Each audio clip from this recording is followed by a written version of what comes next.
안녕하세요. 임동욱 목사입니다. 오늘 날마다 말씀과 함께 본문은 창세기 28장에서 30장까지 말씀입니다. 야곱이 고향을 떠나온 지 14년이 지났습니다. 첫 7년을 라헬을 얻기 위해 섬겼고, 두 번째는 라반의 계략으로 레아까지 얻어 7년을 더 섬겼습니다. 두 번째 7년 동안 야곱은 척과 아내를 얻어 자식을 낳았습니다. 그동안 고향으로 돌아오라는 어머니 리브가의 소식은 없었죠. 그러나 이제 약속한 기간을 모두 섬기고 야곱은 고향으로 돌아가기로 합니다. 이제 야곱이 라반을 섬기기로 한 기한이 모두 찼습니다. 야곱은 라반에게 고향으로 가도록 보내달라고 합니다. 야곱은 14년 동안 라반을 섬기며 그에게 의존되어 있었습니다. 품삯 없이 라반의 가축을 치며 라반의 딸들에게 장가들었기 때문이죠. 그런데 이제 야곱은 라반에게 내 고향, 나의 땅으로 가도록 보내달라고 합니다. 야곱이 내 고향, 나의 땅이라고 하는 것에서 야곱의 마음을 엿볼 수가 있습니다. 그가 고향을 떠나올 때 하나님께서 내가 누워있는 땅을 내가 너와 내 자손에게 주리니 너를 이끌어 이 땅으로 다시 돌아오게 하겠다라고 야곱에게 약속하신 것을 기억한 것이죠. 야곱은 이제 그 땅으로 돌아가려고 합니다.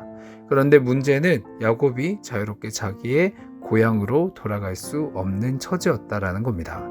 왜냐하면 야곱은 라반을 섬겨 그 대가로 레아와 라헬을 얻었지만 아직 원 소유주인 라반으로부터 완전한 독립을 해야 했습니다.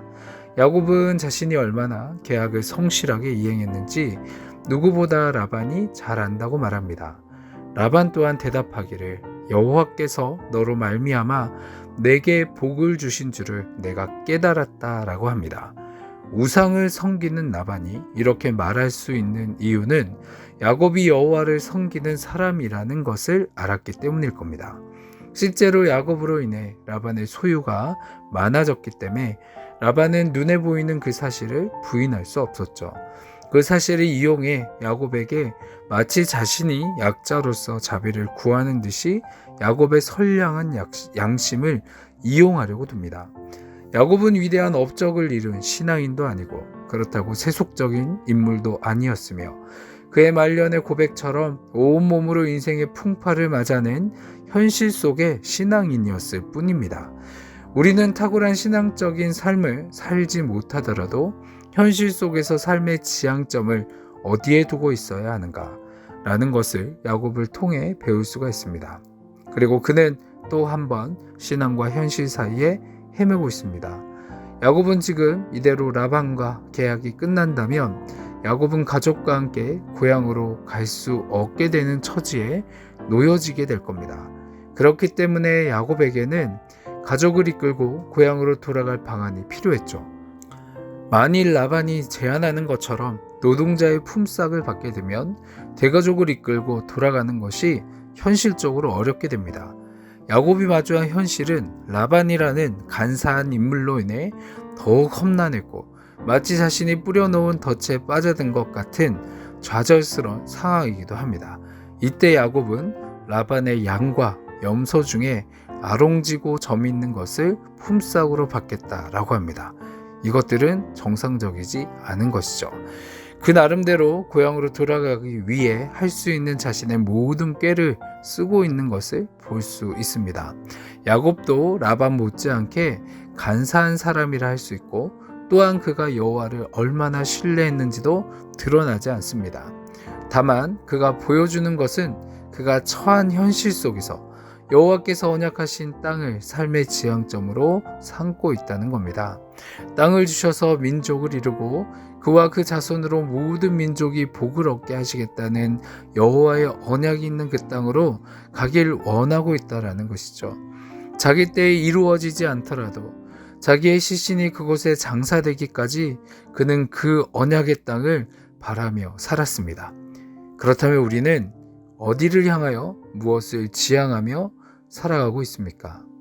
우리도 이 세상을 살아내려고 입시에, 취업에, 결혼에, 자녀 교육과 노후로 아등바등하며 여느 사람들과 다를 바 없이 보이는 삶을 살고 있지만 다른 것이 있다면 바로 우리의 지향점일 겁니다. 우리에게는 예수 그리스도께서 살과 피로 새롭게 하신 언약이 있습니다. 예수 그리스도께서 그의 피로 값을 치르고 우리가 돌아오도록 하나님의 나라를 언약하셨습니다. 그것은 아브라함과 이삭과 야곱에게 언약하신 가나안 땅이 가리키는 본향입니다.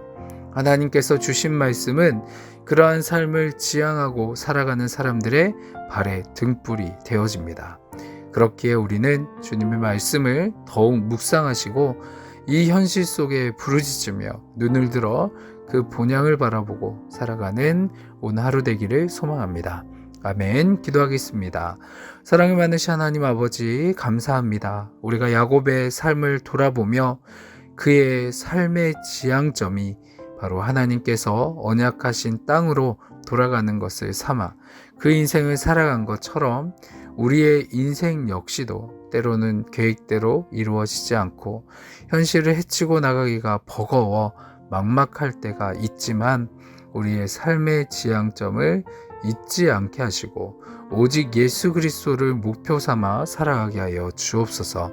그날까지 우리의 소망을 오직 그것에 두고 살아갈 수 있는 은혜를 베풀어 주옵소서.